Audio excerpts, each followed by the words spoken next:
ফজরের নামাজ পড়ে ধান কাটতে নেমে পড়েন যশোর-৫ মনিরামপুর আসনের সংসদ সদস্য অ্যাডভোকেট কাজী এনামুল হক। আজ রবিবার ২৬শে এপ্রিল উপজেলা আরপাড়া বিলে গিয়ে কৃষকদের সঙ্গে ধান কাটেন জামায়াতের এই এমপি।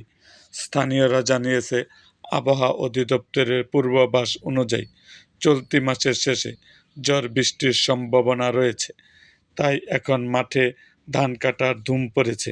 এছাড়া এলাকায় এখন শ্রমিক সংকট দেখা দিয়েছে।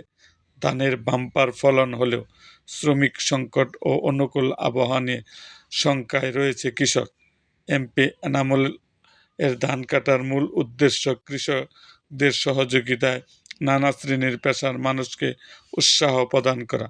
এদিকে উপজেলা কৃষি কর্মকর্তা মুসাম্মদ মাহমুদ আক্তার জানিয়েছেন, চলতি বুরো মৌসুমে উপজেলায় ২৭,১১০ হেক্টর জমিতে বুরো আবাদ হয়েছে।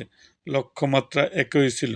সবকিছু অনুকূলে থাকলে প্রায় ১৬,২৬০ টন ধান উৎপাদনের আশা করা হচ্ছে। সংসদ সদস্য অ্যাডভোকেট কাজী এনামুল হক বলেন, শ্রমিক সংকট ও প্রতিকূল আবহাওয়ার আশঙ্কায় দ্রুত ধান ঘরে তুলতে সব শ্রেণী পেশার মানুষকে কৃষকের পাশে দাঁড়াতে উৎসাহ প্রদানই আমার এই প্রয়াস। এরকম আরও ভিডিও পেতে এবং রাজনৈতিক অঙ্গনের নানা ঘটনা ও ইতিহাস জানতে আমাদের মুক্তাগাছার ইতিহাস মিডিয়া ইউটিউব চ্যানেলটিকে সাবস্ক্রাইব করুন এবং পাশে থাকা বেল আইকনটি বাজিয়ে দিন।